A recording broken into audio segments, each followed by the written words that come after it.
இன்னைக்கு என்ன பேப்பர்ல விசேஷம்? வழக்கம் போலதான். அங்க இங்கன்னு பாம்பு அடிச்சு செத்துட்டு இருக்காங்க. தேங்க்ஸ். வீணா, ஆ? யாரோ கெஸ்ட் வந்திருக்காங்க. இரு வரேன். அப்பா, அம்மாடி, யாருக்கும் தெரியாம தான் நான் வந்தேன். உன்னை என்னால வெறுக்க முடியலம்மா. என்னோட ஒரே பொண்ணு நீ. குடும்பத்தோட தலைவனா இருக்கும்போது அவங்களுக்கு என்னால துரோகம் பண்ண முடியுமா? எனக்கு நல்லா தெரியும்பா உங்களை. உங்க ஆசீர்வாதம் மட்டும் இருந்தா போதும். இந்தா, இத வச்சுக்க. 30 லட்சத்துக்கான டிராஃப்ட் இருக்கு இதுக்குள்ள.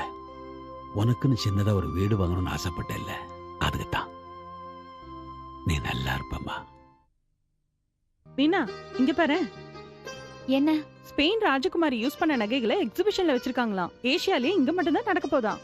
டைட் செக்யூரிட்டியா. ஆமா, ஸ்பெயின் ராஜகுமாரி போட்ட நகைகளை பாக்குறதுனால நமக்கு என்ன கிடைக்க போகுது டீச்சர்? எப்படி இருந்தாலும் நான் போக போறேன். எனக்கு இதெல்லாம் ரொம்ப பிடிக்கும் தெரியுமா? ஆமா, யார் வந்தாங்க? அப்பாதான். யாருக்கும் தெரியாம எனக்கு கொஞ்சம் பணம் கொடுக்க வந்திருந்தாரு. பணமா? ம். வீடு வாங்குற என்னோட கனவு பத்தி அவருக்கு எழுதியிருந்தேன். சின்னதா ஒரு வீடு, அதுல நானும் ஃபெலிக்ஸும் குழந்தைங்களும், அப்படி ஒரு வீடு வாங்குறதுக்கான பணத்தை கொடுக்க வந்திருந்தாரு. ஆசீர்வாதம் பண்ணாரு. சங்கீதத்திலயும் உபன்யாசம் பண்றதுலயும் பெரிய வித்வான்னு பேர் எடுத்தவர் இல்லையா? பாவம், ஒரு சின்ன குழந்தை மாதிரி தெரியுமா எங்க அப்பா? ஒரு ஹாலு, கிச்சன், 2 பெட்ரூம், ஒரு பூஜை ரூம். இது போதும் எனக்கு. பெட்ரூம்ல உட்கார்ந்தா கடலை பார்க்கணும்னு ஃபிலிக்ஸ் சொல்றாரு. இது நான் பார்த்த வீடு மாதிரியே இருக்கு. உன் பட்ஜெட்டுக்கு ஓகே. நாளைக்கே கன்ஃபார்ம் பண்ணிடலாம். ஓகே வீணா, பாஸ் கூப்பிடுறாரு. Oh yeah. Okay, bye bye. அப்புறம் பார்க்கலாம். May come in sir? Yes. Felix resign பண்ண போற விஷயம் ஏற்கனவே உனக்கு தெரியுமா வீணா? இல்லையே. என்னாச்சு உனக்கு திடீர்னு? இங்க பாத்தியா, ரிசைன் பண்ணேன்னு ஃபேக்ஸ் அனுப்பிச்சிருக்கான் எனக்கு. எங்க இருந்து? பெங்களூர்ல ஏதோ ஒரு ஹோட்டல்ல இருந்து ஃபேக்ஸ் வந்திருக்கு. ஃபோன் நம்பர் இதுலயே இருக்கு, வேணா ட்ரை பண்ணி பாரு. ஆபீஸ்ல கிடைச்ச நம்பரை வச்சு நீ பெங்களூருக்கு ஃபோன் பண்ணிருக்க. அவன் பெங்களூர்ல தான் இருந்திருக்கான். உன் வாய்ஸை கேட்டதும் கட் பண்ணிட்டான். முன்னாடி எல்லாம் ஒரு நாளைக்கு 10 வாட்டி ஃபோன் பண்ணுவான்ல. அவன் போய் இப்போ 1 வாரம் இருக்குமா, ஒரு ஃபோன் கூட பண்ணல. வேலையை ரிசைன் பண்ணிட்டு இருந்த ரூமையும் காலி பண்ணிட்டான். இதுக்கெல்லாம் என்ன அர்த்தம்? அவனுக்கு உன்னை பிடிக்கலங்கிறது தானே? இல்ல டீச்சர், எங்க அப்பாவையும் குடும்பத்தையும் ஃபெலிக்ஸ்க்காக தான் வேண்டான்னு ஒதுக்கிட்டு வந்துட்டேன்.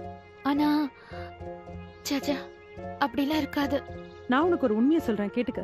அவனை பத்தி நான் கேள்விப்பட்டதுல இருந்து அவன் அங்க 2 நாள் தான் இருப்பான்னு தெரிஞ்சது. அவன் அங்க இருந்து போயிட்டானா கண்டுபிடிக்கிறது கஷ்டம். என்னமோ எனக்கு ஏதோ சந்தேகமாவே இருக்கு வீணா. கூடிய சீக்கிரம் நீ அவனை சந்திச்சு நிலைமைய சொல்லலன்னா எல்லாமே கெட்டுடும். நான் எப்படி ஃப்ளைட்ல ஏறதுக்கு பயமா இருக்குன்னு சொல்றதெல்லாம் நிறுத்து. அடுத்த ஃப்ளைட்லயே ஏறிப்போ. இல்ல ட்ரெயின்ல தான் போவேன்னு நினைச்சா அப்புறம் ஆள் எஸ்கேப் ஆயிடுவான்.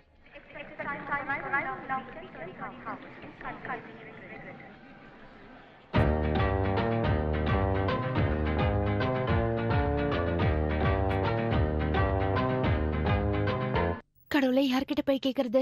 Excuse me. Go that side.